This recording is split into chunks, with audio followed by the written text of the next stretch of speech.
Welcome, hardy adventurer, to the Traveler's Rest. Come in, stay a while, and listen, won't you? I have many stories to tell. And also, welcome to Super Castlevania. Now, I'm sure you're wondering, what kind of segment is this? What are we at Saturday nights putting together for you? Well, it's a pretty simple thing. Gene and Kevin and I, we had talked off and on about some extra content that we could offer on the channel. Pardon me. And we have been wanting to do more long-form content for the channel. And we're also all of a certain age where... Well, I'm not going to disclose the exact age that any of us are, but we are old enough to remember certain times around technology and the world that we're in now, where we were at a crossroads of that kind of technology. And we would like to have this as a platform to impart some of our insights from growing up in this kind of age, and also provides you just a conversation. I mean, it is a Traveler's Rest at all. You should probably feel like you're in a nice little inn talking to one of the nice patrons that are sitting there resting in their weary travels. And that is what this should be. A conversation. So, what is today's conversation? Well, there's something that I'm very passionate about. People may not be as aware just due to the sheer size of our channel being what it is, humble. We're we're not tooting horns on anything as far as like numbers and viewership goes, and that's perfectly fine. That's the entire way that we have set up this channel so that we can be fun, be funny, and be able to share it with everybody else. And what we often do ourselves is, we'll come back and watch our own shorts and laugh at some of the memories we've snapshotted from, taking those and editing them together. But outside of making laughs and goofs with Kevin and Gene, I'm very much an artist. And I know it's a very pompous and posh thing to say without any added context. But I definitely feel like that is one of the things that I would label myself as. And I know labels can get dangerous, but the way the human brain works and how we categorize things, that is what I would call myself. That is my identifier. And I'm not just an artist in the sense of, one thing.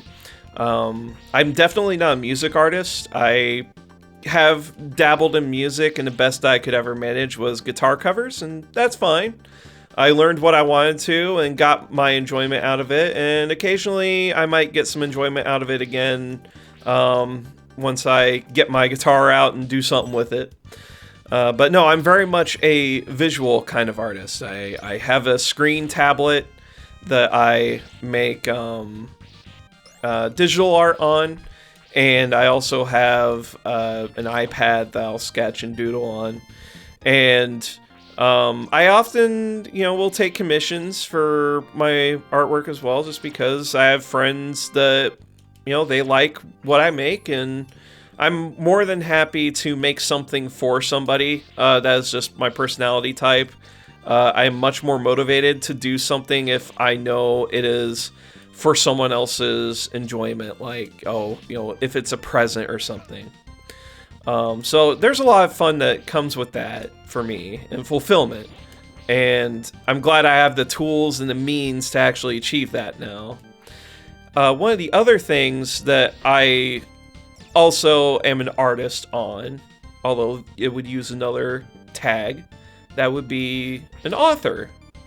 I am a self-published author. Some of you may have heard, if you're like a longtime viewer, that I am an author of my own fantasy series that I host on Amazon Kindle.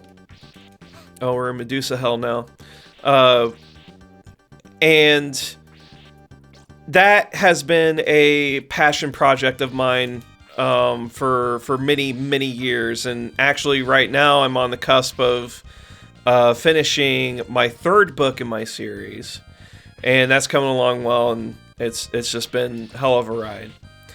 And one of the things that I want to talk about with you, Traveler, here at the Traveler's Rest, respectively, is I'm not here to tell you how great I am.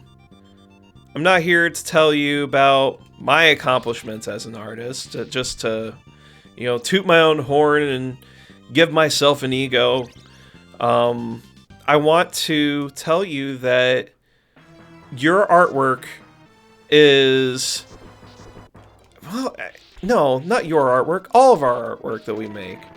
Art is in a very precarious place now in the year of our Lord 2026. And with the way companies and platforms are treating the artistic medium overall, it can feel really tough. I have felt it myself. I am in no sense like some kind of blue sky artist that has thousands of followers. I barely break 100 myself. But even then, with the advent of AI, and how these entities are taking our hard work without consent and doing things with it, is just, to me, morally wrong. For something that you pour your heart and soul into, you should be at the table whenever certain decisions or permissions are asked about them. It got me. See, it's the AI artists trying to get my work. They're grabbing at my ankles like that. No, but I'm kidding. So, yeah, we're in a very interesting time for art and its presence on the internet. And it can feel like there's a lot of pressure on someone who likes art as a hobby, even. You have all these platforms that don't really build themselves to be conducive places to host art, because art is one of those things that actually takes care, that takes a person... Oh, he's freaking out. It takes a person to stop and observe and really take in something. And the way most social media platforms and online platforms behave right now, they don't want that. They want you to keep scrolling. They want you to click on things. They want your eyeball time, right? So what do you do when you are in this kind of environment, when you have all these kinds of pressures around you as an artist? And quite honestly, in the time that I have been alive and that I have seen the evolution of online connectivity and the rise and fall of different kinds of platforms, the best thing you can do is just make your art for yourself. It is a self-fulfilling thing. That is who it should serve at the end of the day. You, the artist, and not birds that are going to crunch me. Okay. So you're sitting here, you're like, where do I even start? What do I do to make myself better at art, or to even incorporate art where maybe I had been on the fence about it before? Well, at the end of the day, what you need to remember is you have to make your art work for you, not the other way around. Otherwise, it becomes a chore. It becomes something you hate. And there's always that fallacy of, well, do you truly want to work for something if it's something you're gonna, something you love, but now it's turned into something you hate because it's turned into a chore and all the joy has been sucked out of it for whatever reason. Everybody is built different. Everybody is mentally wired different. What does that end up looking like for you? Well, that is what the question that you have to like check in with yourself and ask yourself is my art working for me or am I working for it? So there's that part. And quite honestly, this one should sound like, it sounds like a matter-of-fact kind of thing. Is your outside pressures of art shouldn't matter. What kind of people are engaging with it, what kind of numbers you might be doing with it, all that kind of stuff. All those outside pressures, what someone may even say to you or, say you should do or shouldn't do. Well, that shouldn't matter either because it's still not serving you, the individual. It's not serving your creative piece of you that wants to be nurtured. So that is another thing you have to check in with yourself on. And those questions kind of get answered at the same time when you go back to the question of, is my art working out for me or am I working for it? So in my preamble, I did talk about internet and social media and how art is in a precarious situation as a result of those kinds of advents.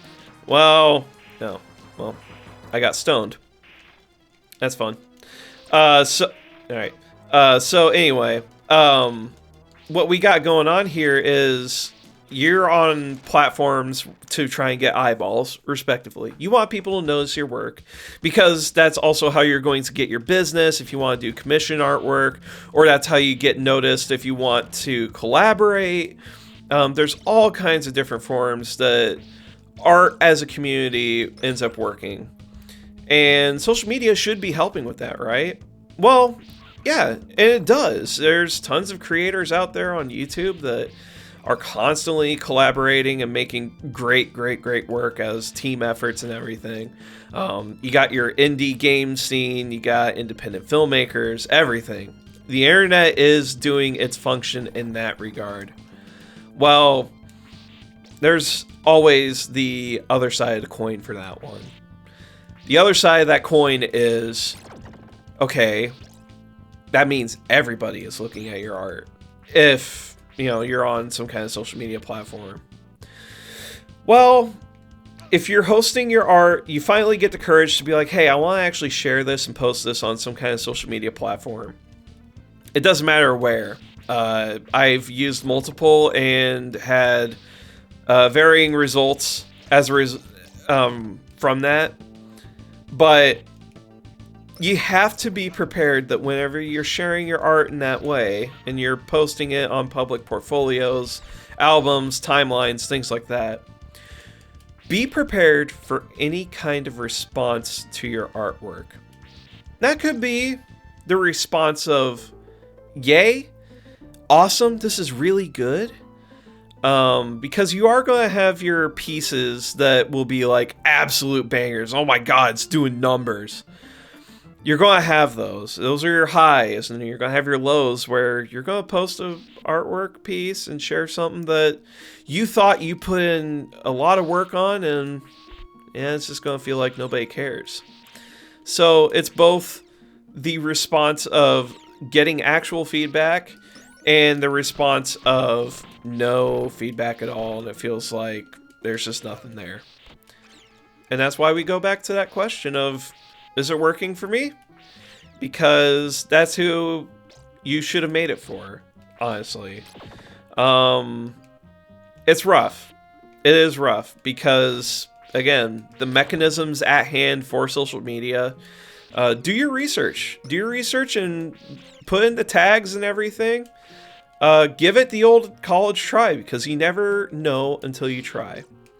But also be prepared that it might not amount to much because it's a very, very swingy kind of medium and place of influence to try and get yourself noticed in some way.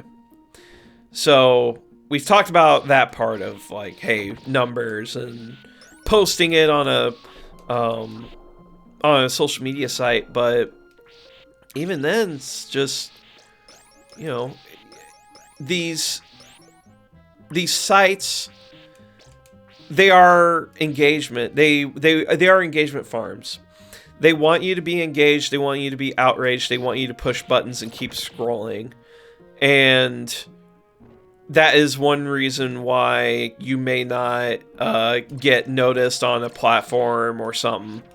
But that shouldn't matter, because it is just kind of like, I like to think of it, anytime I post an art piece on Blue Sky, I am ripping it out of my proverbial sketchbook or workbook and just casting it to the wind. That is what's happening. I am casting my artwork out to the wind. And it's not just social media platforms like Blue Sky or, you know, what have you. Back in the day, it was Tumblr. I had a presence on Tumblr for a while. In fact, I like Tumblr a lot more because it allowed me to share my long form content a lot easier whenever I wanted to post snippets or chapter previews of my book drafts. But that's not the thing anymore, right? And especially after some very controversial measures that Tumblr ended up making as well. So, yeah, you're going to get all kinds of things. But then there is the community aspect to posting art and having it out there on the internet. And that can be a slippery slope, my friend, because it feels really, really good to talk with like-minded individuals who know how a process works, and you want to share, you want to collaborate, you want to do all these things. And when those things do work out, it is wonderful. It's a great thing to be excited for. And in the few times that I have done collaborations of some kind with other visual artists, or even whenever I'm putting together art assets for my books, oh, it's such a rush. It's great when it works out. But, I mean, at the same time, you are still at odds with the general public. You are exposed to literally everyone that could possibly occupy an online space. And you will see and follow people that you're just like, wow, I love their style. Their style was inspiring. It may have, you know, urged you to finally make the leap and challenge yourself and try something new, right? And then you might get your chance to finally like interact with that creator. Most cases, it's probably going to turn out fine. It's going to turn out okay. Because, yeah, the internet likes to make everything feel scary and outrage and engagement bait and all those other words. But most cases, I generally give people the benefit of the doubt that they want to do good, they just want to be happy, and they want to make friends. And there are those rare cases where you encounter individuals who, for whatever reason, they make the choice to be nasty, you know, online. And that's just the nature of being on the internet, right? I shouldn't be saying anything that's like huge, eye-opening, oh my god, you're preaching a hidden truth here. No. This is pretty bog standard for what we're familiar with in today's internet, right? So, no. Alright, well, that's embarrassing. So, whenever, you know what, this might be a really good analogy for what I was building towards. You're going to have these situations where you get knocked down in some way or another. And whenever you do get knocked down, you gotta keep trying. You can always hit continue. You can always hit reset on something. And for something as fulfilling as like artworks and art projects, it's totally worth keeping like that and keeping that attitude for it. Because of the kind of people you'll end up meeting, or the kinds of challenges that you'll face, whether it's like a platform going down or cracking down on certain kinds of content that you're like, oh, well, crap, that was something that was getting me a lot of my traffic to my page and my portfolio and stuff, right? What am I going to do now? Well, treat it like a good old video game. Take your licks, hit continue after you've gathered yourself, and keep on going, because you might meet someone who you really idolized, and then you talk to them and turns out that they got some kind of bug up their ass about something regarding their artwork. And this is a little tangent from my personal experience. I can't believe that in the age of AI slop, where there's art theft just rampant, and we should be uniting to combat these problems. Well, I couldn't combat that problem, but I keep going. So we should be combating these problems together, but there are still those people who will make the choice of, I am going to choose to be nasty to somebody because they have some kind of ego problem or whatever. And that is something that happened to me. I've had artists of different calibers, people that I was like, oh my god, their art's like really, really good, and I finally get a chance to commission them, or something like that. Then I do something like, I had an artist that I had commissioned once, did really, really beautiful artwork of one of the characters from my books. And I waited for a few weeks while they just kind of like worked through their queue and did different stuff. And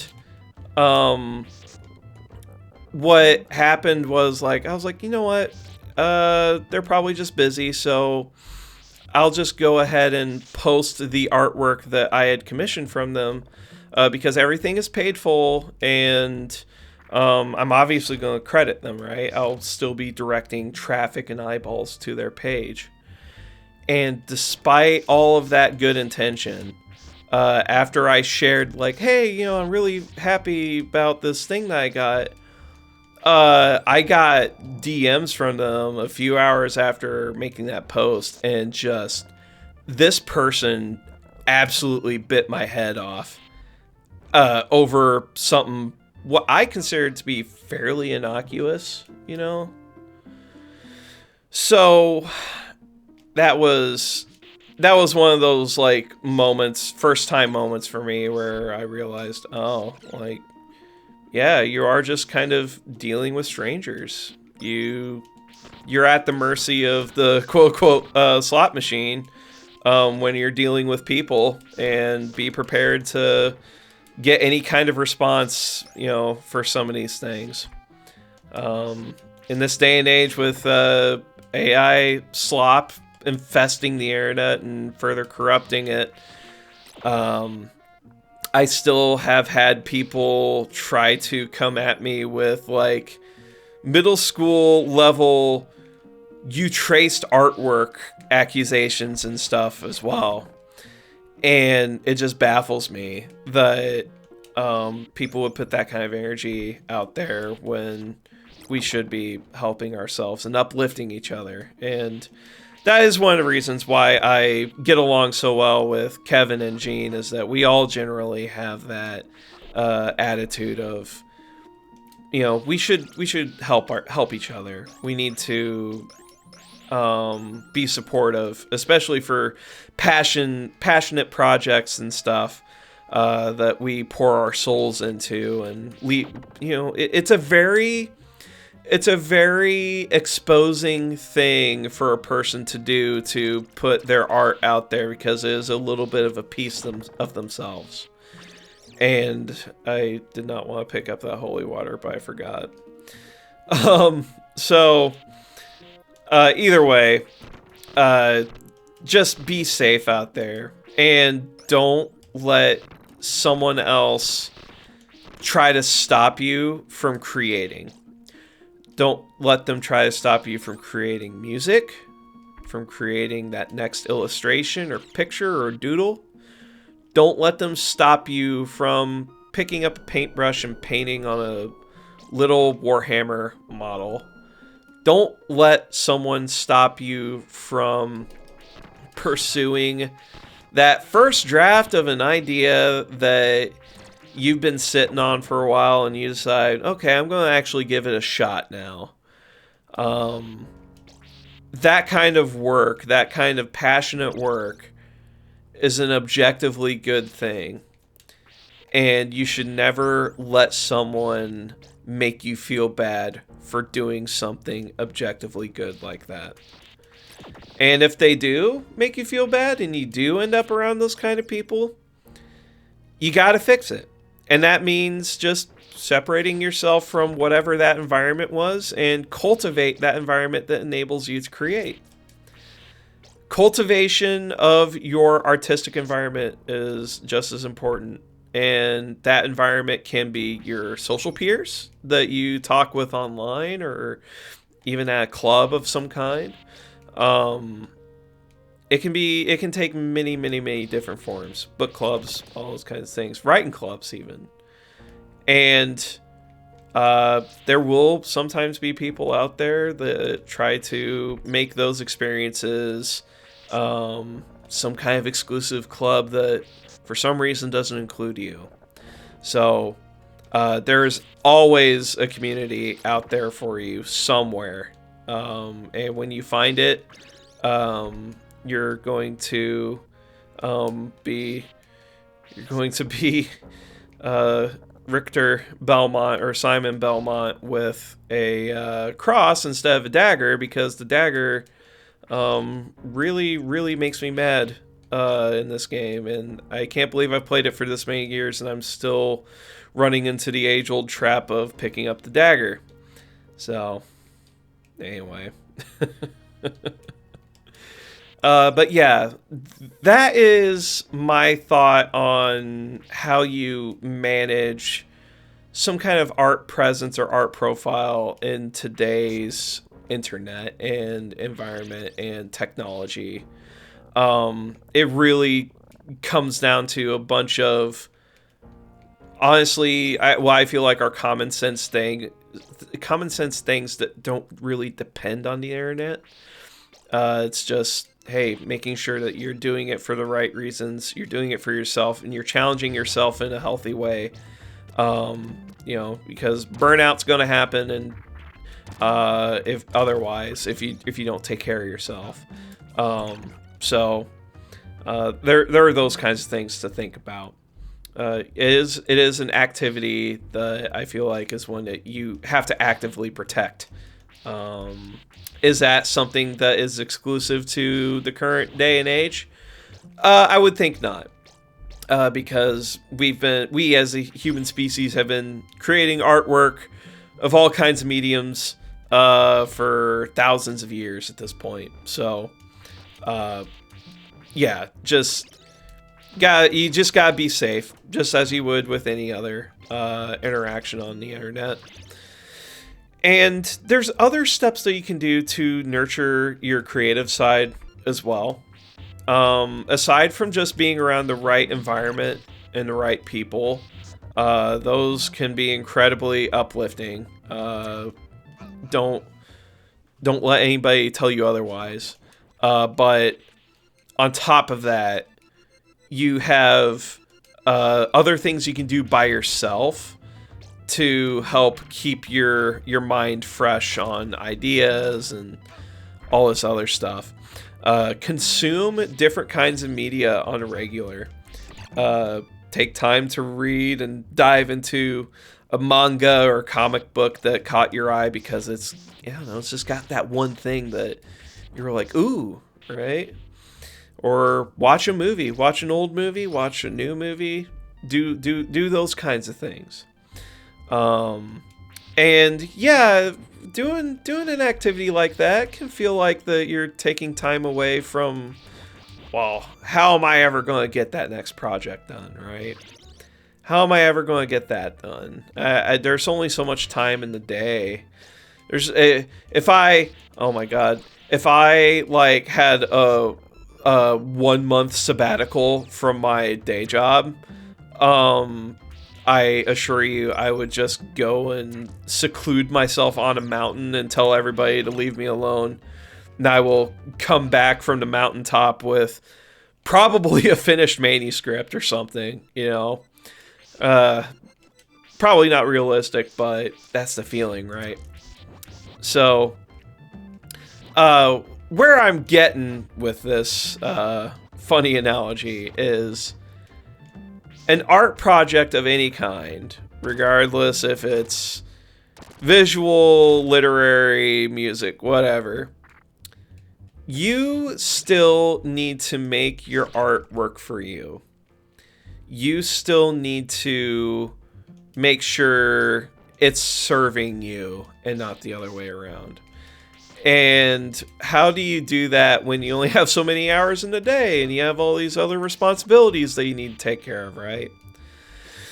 One thing that has helped me over the years, in which I've beat myself to piss and back over, like, oh my God, I haven't gotten a goddamn thing done on my manuscript in weeks or days or something.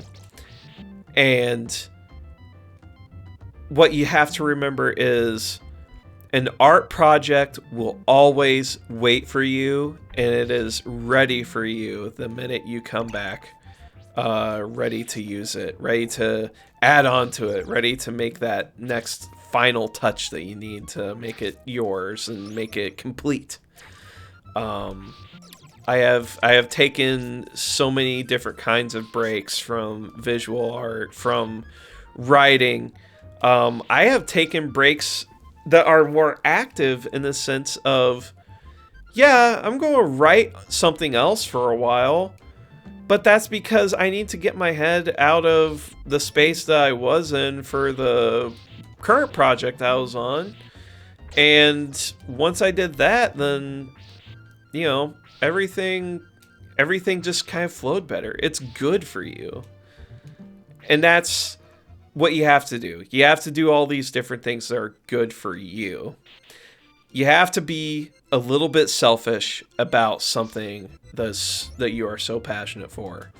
And that selfishness goes a long way, because in reality, that selfishness is not that. It is self-care. It is good for you. It is good for everybody that you rest and challenge yourself and expose yourself to new ideas so that you can keep creating in a way that satisfies you. And you have to be in that environment. Don't let yourself get mired down by, you know, someone who probably has no business giving you a hard time about your artwork online, because they don't know your experience. And at the same time, you don't know theirs either, but you don't have time for that, because you have a piece of yourself that you gotta just manage. You gotta treat and take care of, just like anything else in life. And, well, see, that's what happens when you let people get you down on the internet. They peck at you until you fall off the ledge, and they get one step closer to continue screen. So, I hope this time together was helpful. I hope it gave you a little bit of motivation. I hope it gave you just some warm, fuzzy feelings. I sure hope that... Hold on. There's one last flex I got. Nope. Alright. Never mind. I messed with my flow. So, either way, I hope this was some kind of help for you. I hope you enjoyed yourself. And if you have any thoughts that you want to share in the comments, feel free to post them. like the video, subscribe, do all the usual things that you would do for your content creators on the internet. And I hope to see you next time, weary adventurer in the Traveler's Rest, because we're always here. There's always a story to tell. And I hope you have a good day. Thank you. A legend is sung of when England was young, and knights were brave and bold. The sword